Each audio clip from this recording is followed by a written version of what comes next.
Surfaces में हमारे पास ऑप्शन थिकन तो हम यूज़ कर चुके हैं। यहाँ पे हमारे पास थिकन कट और कट विद सरफेस है। ये ऑप्शन आप देख रहे हो कि भी इनएक्टिव है, काम नहीं कर रही। इस ऑप्शन का यूज़ करने के लिए हमें पहले कोई एक सॉलिड सरफेस बनाना पड़ेगा। मैंने यहाँ पे जाके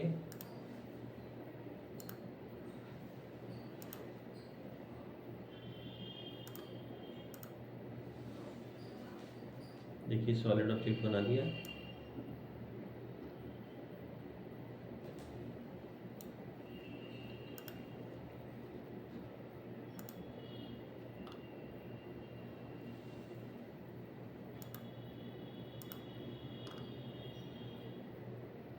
फिर मैंने यहाँ पे एक सरफेस क्रिएट कर दिया।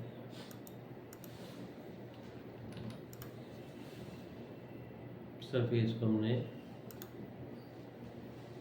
एक्सट्रूड कर दिया। आपने देखा अभी कट भी सरफेस का ऑप्शन काम कर रहा है, और जब मैंने इसको सरफेस को एक्सट्रूड कर दिया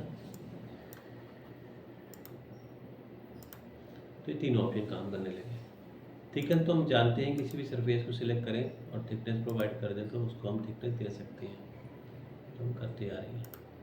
थिकन कट में क्या होता है कि आप जिस सरफेस को सिलेक्ट करते हो इसको थिकनेस देते हैं, और थिकनेस देने के बाद ओके करने में क्या करता है, ये एक सॉलिड ऑब्जेक्ट को दो हिस्सों में बांट देता है। जैसे बीच में से था, आपने देखा इसको कट करने के बाद इसने इसको बीच में कट कर दिया, और इसने उसने पूछा आपसे दोनों बॉडी रखनी है, तो हमने कहा दोनों बॉडी रखनी है, ऊपर का और नीचे का।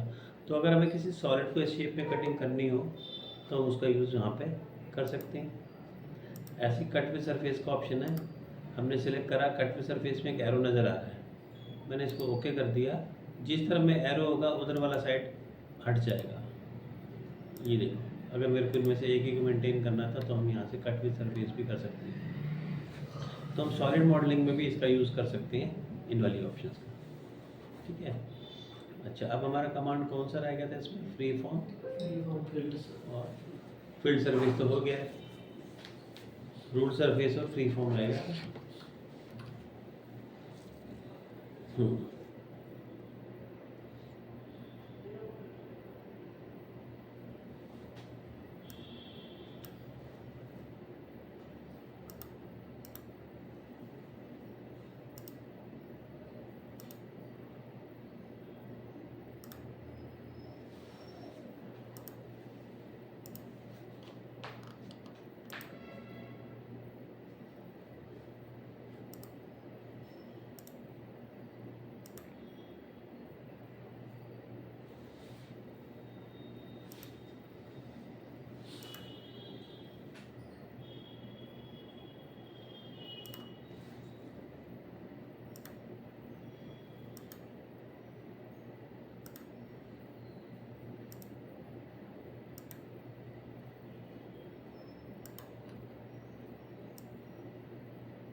ये देखिए, मैंने पहले एक रेक्टेंगल बना के कंस्ट्रक्शन, उस पर ये वाली शेप तैयार कर दी,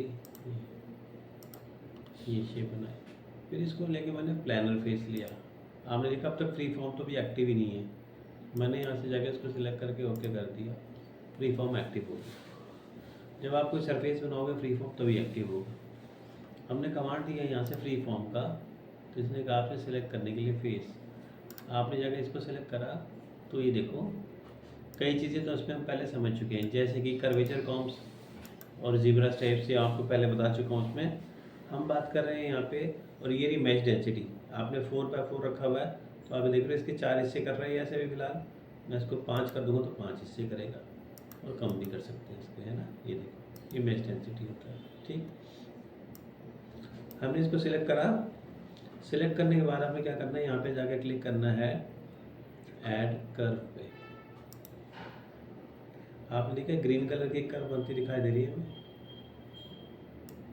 मैंने इसमें 5 हिस्से कर दिए। देखो, ये देखो बीच में ग्रीन कलर की दिखाई दे रही है। आप टैब का बटन प्रेस करके भी इसकी डायरेक्शन चेंज कर सकते हैं, ऐसे भी हो सकती थी और ऐसे भी हो सकती थी। ये मैंने लगा दिया। ठीक है, इसको लगाने के बाद में आपका काम ख़त्म, तो आपने ऐड कर हो गया। अब यहाँ से हम ऐड पॉइंट पे जाके क्लिक करेंगे। ऐड पॉइंट पे जब आप क्लिक करते हैं तो देखो मैंने पॉइंट दिया, ये अलग अलग जगह पे मैं पॉइंट लेता जा रहा हूँ। ये देखो पॉइंट ले लिए, और अब आप देखेंगे कि पॉइंट पे ले जाने के बाद जब मैं इसको ड्रैग कर रहा हूँ तो ये जो हमारा सरफेस है फ्री फॉर्म में चल रहा है। ये देखो जैसे एक तकिया होता है ना, पिलो होता है, कुछ वैसे से डिज़ाइन हमने बना दिया इसमें। मैंने जहाँ जहाँ पॉइंट लिए थे, ये पॉइंट लिए थे, ये रहे इसके पैरामीटर्स। अगर मैं इसको देखो एक्स में ड्रैग कर रहा हूँ तो ये एक्स में जा रहा है, वाई में ड्रैग कर रहे हैं तो वाई में जा रहा है, जेड में ड्रैग कर रहे हैं तो जेड में जा रहा है। देखा आपने? इसको लेके अगर मैं कर्वेचर कॉम्स को ऑन कर दूंगा तो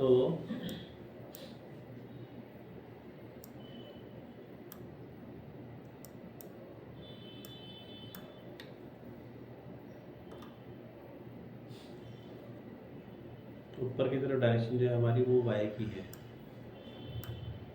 वाई में तो मैंने उठाया नहीं, ये वाई में अब उठा। देखो इसलिए कर्वेचर का कॉम्स विजिबल नहीं थी, क्योंकि वाई में जो हमने उठाया वो तो अब उठाया इसको।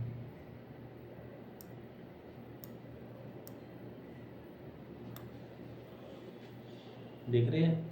यहाँ पे आप जिस भी पॉइंट पे जाके क्लिक करते हैं उसके अकॉर्डिंगली ये आ जाता है हमारे पास।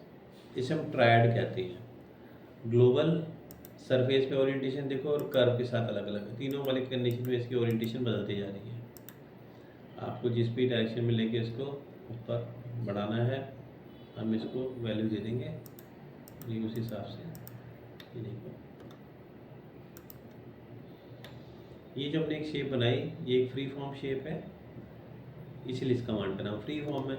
इससे ज़्यादा तो क्या हो सकता है ना, हमें कोई ऐसी शेप बनाए जो फ्री फॉर्म है, कैसी भी शेप हो उसी को फ्री फॉर्म बोला जाता है। ये सरफेसेस का सबसे इम्पॉर्टेंट कमांड है, लास्ट कमांड है। फिर हम यहाँ से गए दोबारा से फ्री फॉर्म पे। आपने क्या किया, सरफेस को सिलेक्ट करा, ठीक है, और ऐड कर पे क्लिक किया। ऐड कर पे क्लिक करने के बाद हमने यहाँ पे इसको सिलेक्ट कर दिया, ठीक है, हमारा ऐड कर हो गया। अच्छा, इसमें एक हमारे पास यूज़र डिफाइंड ऑप्शन भी होता है।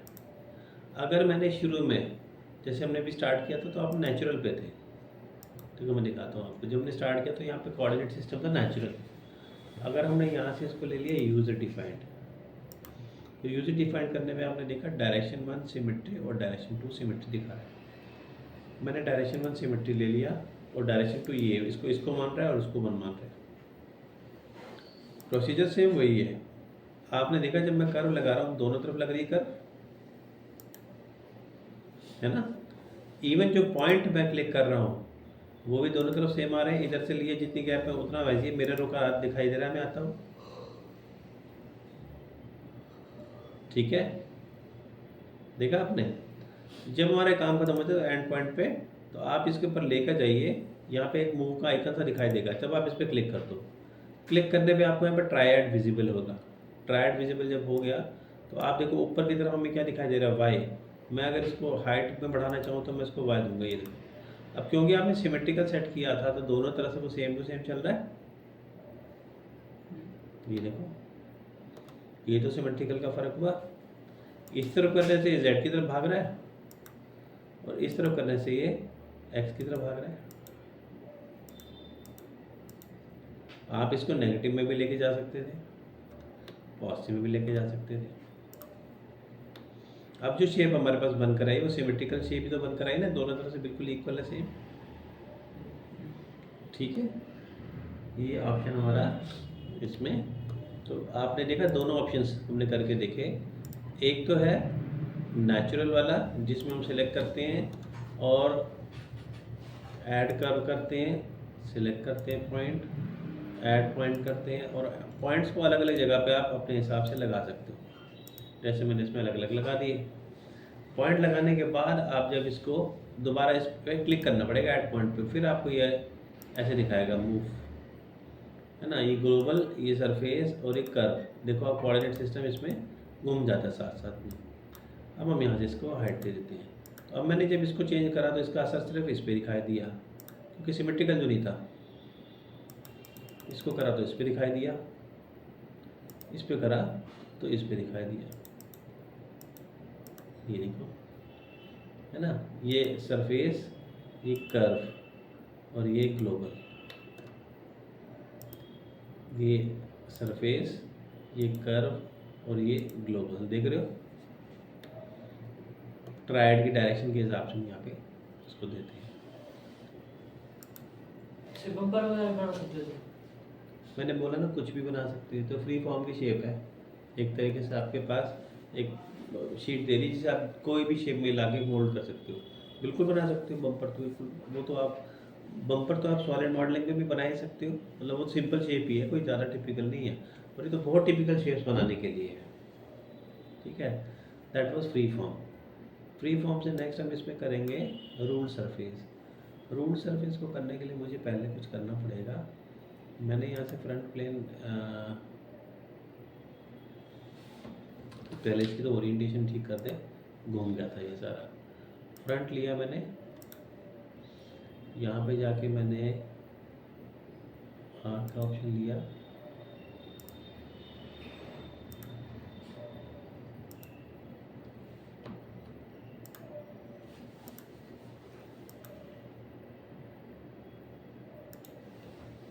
ये मैंने एक आर्क लगाया। फिर आप देखो मैंने टॉप प्लेन लिया, इस पे गए हम, मैंने यहाँ पे भी एक आर्क लगाया।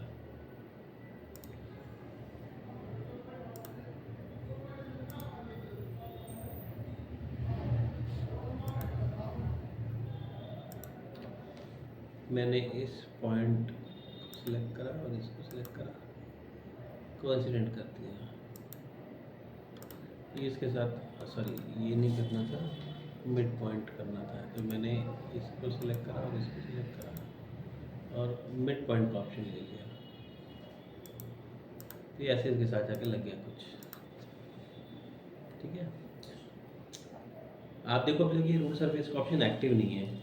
मैंने क्या किया, ये करने के बाद हमने कमांड स्वीप का दिया और इसके साथ ये पाथ लेते हुए हमने इसको ऐसे स्वीप कर दिया।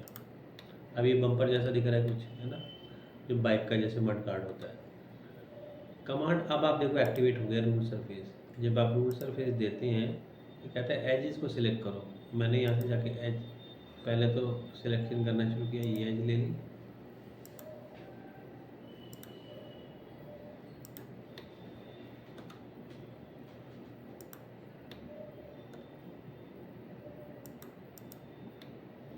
जब हमने इसको टेंजेंट टू द सरफेस लिया हुआ है तो ये कहाँ जा रहा है, उसी डायरेक्शन में बढ़ता जा रहा है ना। अगर मैंने नॉर्मल टू द सरफेस कर दिया तो आपने देखा डायरेक्शन बदल गई, ऐसे होगी। और इसमें हमारे पास option taper to the vector और परपेंडिकुलर टू द वेक्टर भी है।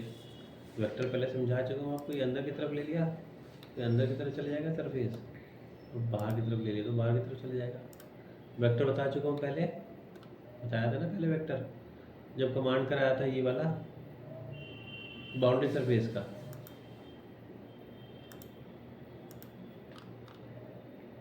कोई भी एक्सटर्नल लाइन को हम डायरेक्शन के जैसे यूज़ कर सकते हैं।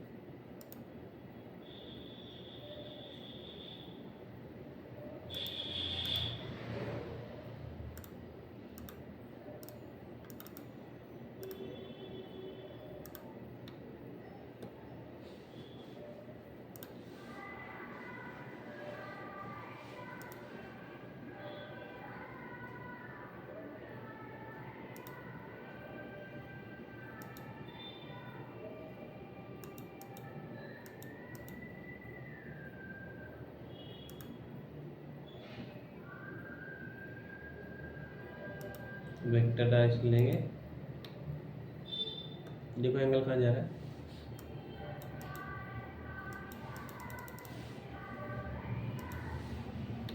देखा वेक्टर डायरेक्शन में जा रहा है।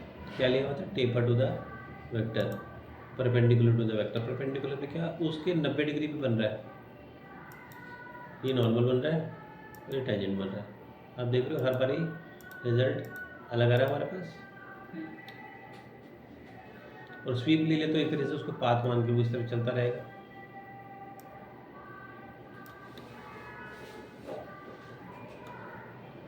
ठीक है, तो इस तरीके से हम इसमें बना सकते हैं। चलो बाबू,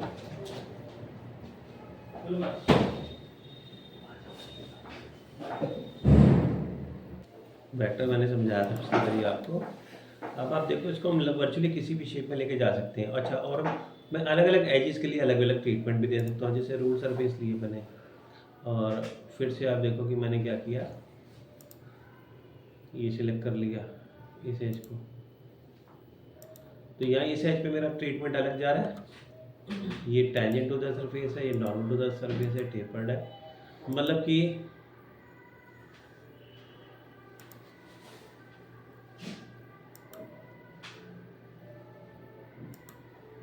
ये देखो, अब की बार मैंने रेफरेंस में इस वाली एज को ले लिया, देखो। तो मतलब कहने का ये है कि इसके अलग अलग जितनी भी एजेस हैं उन सभी एजेस के ऊपर पे हम अलग अलग ट्रीटमेंट दे के काम कर सकते हैं। ये ज़रूरी नहीं कि सब पे एक ही जैसा लगेगा, ऐसा कोई ज़रूरी नहीं है। ये वाला कमांड हमारा था रूल सरफेस का, ठीक है। सिंपल एग्जांपल के साथ अगर हम देखें तो इसमें ज़्यादातर वैसे यूज़ तो हमारा यही होता है, इसमें वेक्टर का कम यूज़ होता है। हमारा मेनली यूज़ यही है कि हम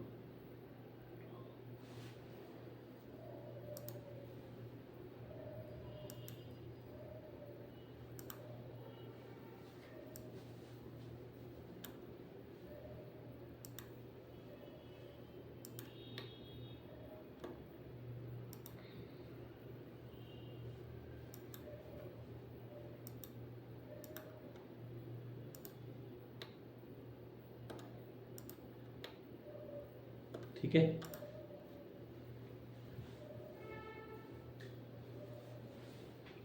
रिप्लेस और डिलीट मैंने पहले करा दिया था आपको। मेरे ख्याल सारी ऑप्शन हो गई इसमें से,